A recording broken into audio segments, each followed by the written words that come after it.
Hey everybody, Chris Agos here, and I'm always encouraging actors to learn about different areas of the business. So in this video, we're going to talk about what it's like being a trade show presenter. And you want to stick around because this might just be the survival job you've been looking for.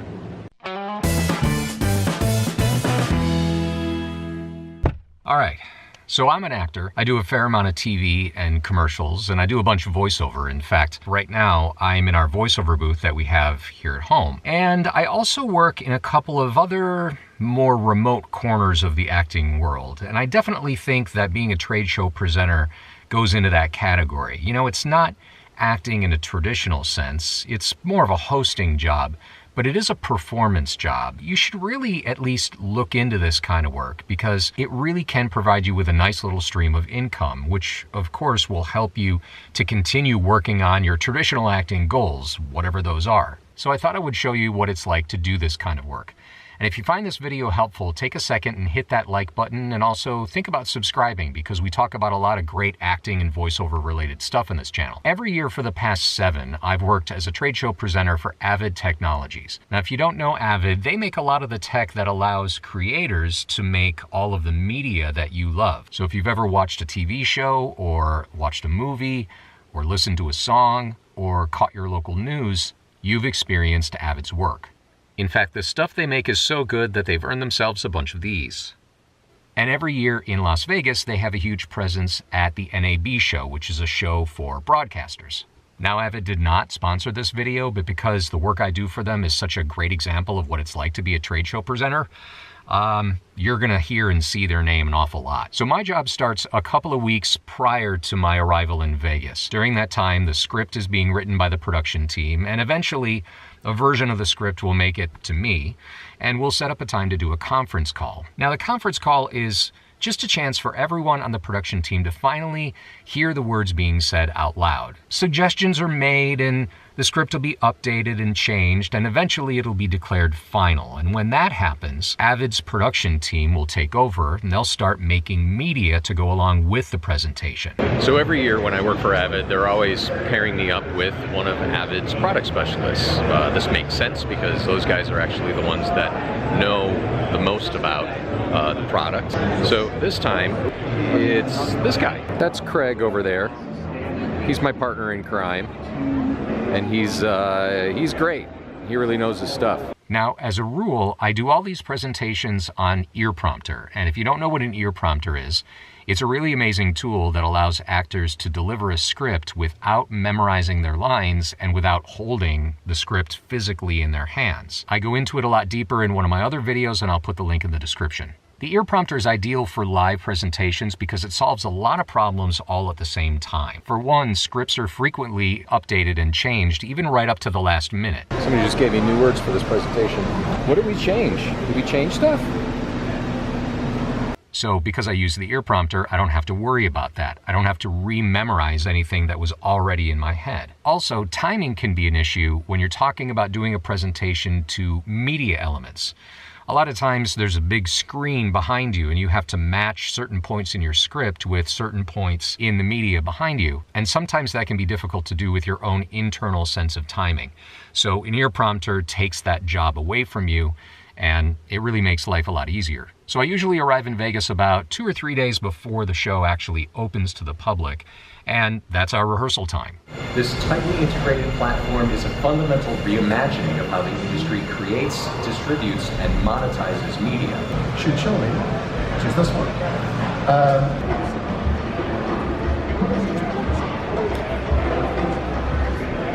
So we're in good shape. We got a couple of run-throughs to do later today, and once that's it, tomorrow, show opens. We do it for real people looking for real information.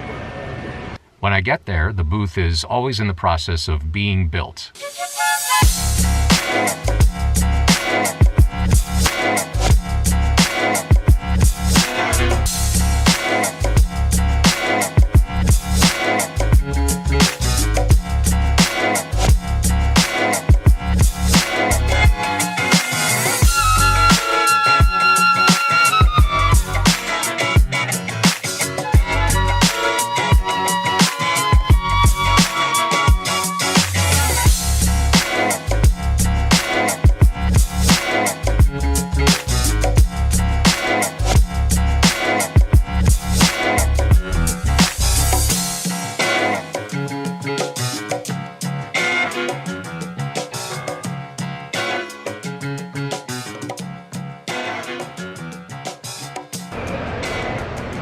the work's been done, all the prep has been handled, everybody knows what they're supposed to do for the next 4 days, and we are about 15 minutes away from opening the show. We have a pretty good track record of being very ready for audiences to come sit down and learn about whatever we're talking about without any technical snafus. But sometimes things happen. Yeah, the film. Oh! I wasn't doing that a couple of minutes ago.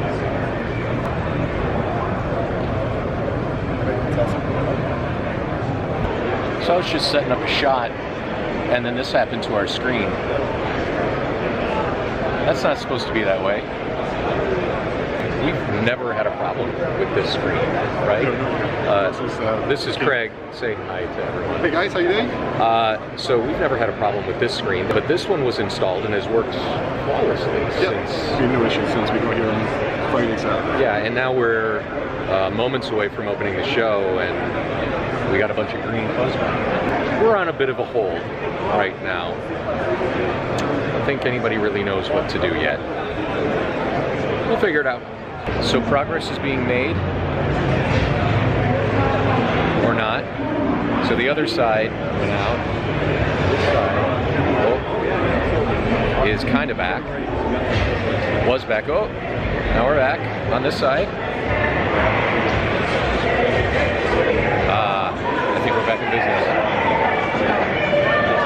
Fingers crossed. See, everything is always up and running the way it's supposed to be on opening day, and everybody's always happy. So I'll typically do one presentation an hour. Sometimes they last 20 minutes long. Sometimes, like this year, they were pretty short. They were only 10 minutes long. Now, the crowds at NAB are legendary. All right, so everything's looking good. We did our run through. We're just a few minutes away from when the actual show floor opens. So let's go take a look at the crowds outside and see what they look like.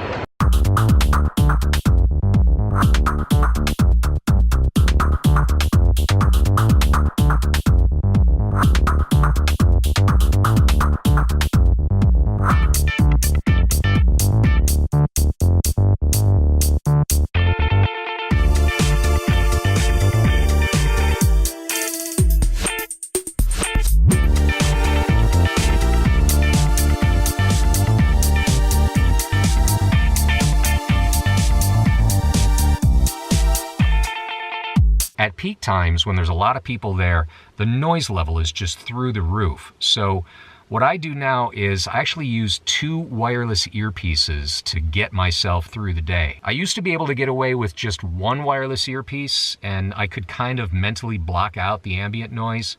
But I don't know, something's changed. Either I'm getting older or the crowds are getting louder, because now I plug both ears, and that guarantees that I hear my entire script. I can hear all the consonants. I don't miss a sound, I don't miss a word. And that way we can keep our presentation rolling, because once it starts, we don't want it to stop for any reason. As far as how the show goes, it's a 4-day process. So day 1 is always super energetic. I am like way up, everybody's energy is good, and frankly, I'm just glad to be there getting feedback from the audience after a couple of days worth of doing it for basically 1 or 2 avid people. It does seem like you get a little bit more tired each day. And by the time day 3 rolls around, everybody in the Avid booth has heard this presentation 35 times, and they're kind of over it. The last day is definitely the shortest day, and it's the one where everybody is the most casual, let's put it that way. I usually take the day to finally walk around and see what some of the other booths are doing, and once in a while I'll take myself on a little mission. So somebody told me that there were fidget spinners being given away at one of the booths around here. Nobody gives away anything anymore at these things. There used to be like squishy balls and toys and like USB drives even. There used to be all kinds of giveaways. Now nobody does it, so fidget spinners, that's something I gotta go hunt down so that I can bring something home for the little boys. I have 8-year-old twins, and I always try to bring them something. So let's go find some fidget spinners. So allegedly the fidget spinners are downstairs on the 1st floor. Working off a tip. I don't know how good it is, but we're going to try to find it.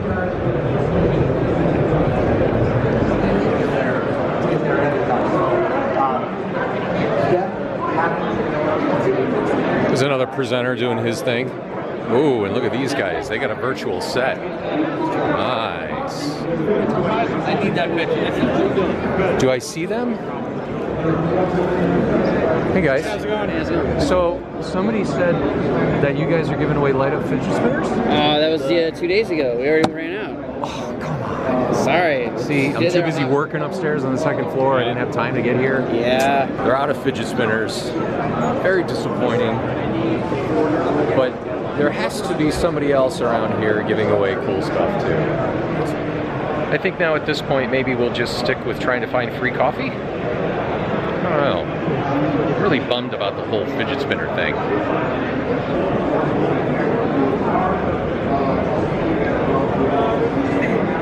超最先端の今までのストレージとは全く違ったアーキテクチャのストレージですね、体感いただきたいなと思いますので。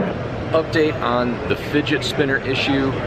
I found a fidget spinner, actually 2 of them. They do not light up.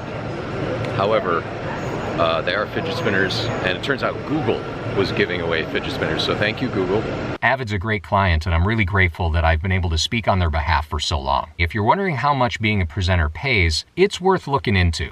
I'm not going to give you a hard dollar figure because that number can change from agent to agent, show to show, client to client. But what I will say is that it can be one of the more lucrative side jobs you've ever had. And for actors, it's pretty flexible, it's a performance job, and it requires skills that you've been learning anyway. Public speaking, presenting information that you really don't know much about, which is, hello, commercials. So I hope all that made sense. Thanks for watching, and we'll see you in the next video.